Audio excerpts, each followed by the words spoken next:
break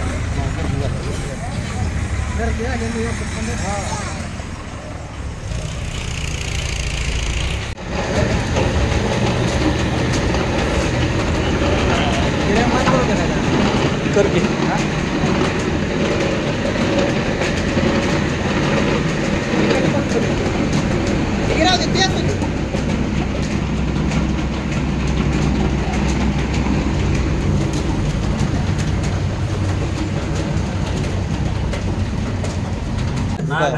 नाग आहे काय फुगवत या छोटं पिल्लू मगापासून शांत आहे का नाही त्यामुळे त्याला पणा काढलेला आता चिडले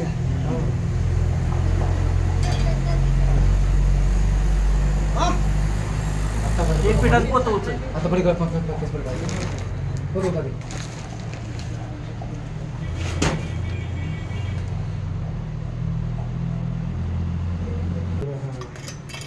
ते मला चालते टोपन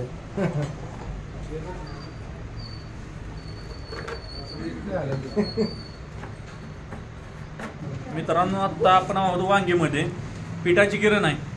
2 दिवसापासून हा साप इथं पिठाच्या गिरणीमध्ये एका होलमध्ये येऊन लपलेला आहे एका उंदराच्या पाठीमागे येऊन हा साप इथं गिरणीमध्ये होता हा इंडियन स्पेक्टिकल कोब्रा भारतीय नाग आहे हा शांत आहे तसा आपण याला त्रास दिलेला नाही त्यामुळे त्यानं हुड असं बाहेर काढलेलं नाही म्हणजे फणा बाहेर काढलेला नाही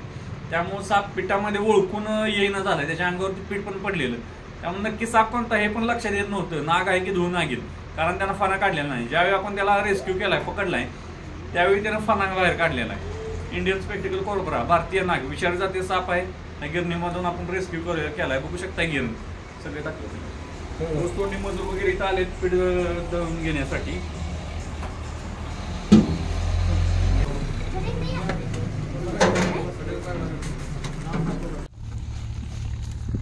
मित्रांनो काही वेळापूर्वी आपण वांगी येते एका पिठाच्या गिरणीमध्ये जो इंडियन स्पेक्टिकल कोब्रा भारतीय नाग पकडलेला आहे त्याला इथं आणून रिलीज करतोय नागाचं छोटंसं पिल्लूच आहे हे पूर्ण वाढ झालेला साप नाही 2 ते 3 दिवसापासून हा साप त्या गिरणीमध्ये होता एका होलमध्ये लपून बसलेला होता त्याला सुरक्षित आपण पकडलेला आहे व निसर्गात मुक्त केलेला आहे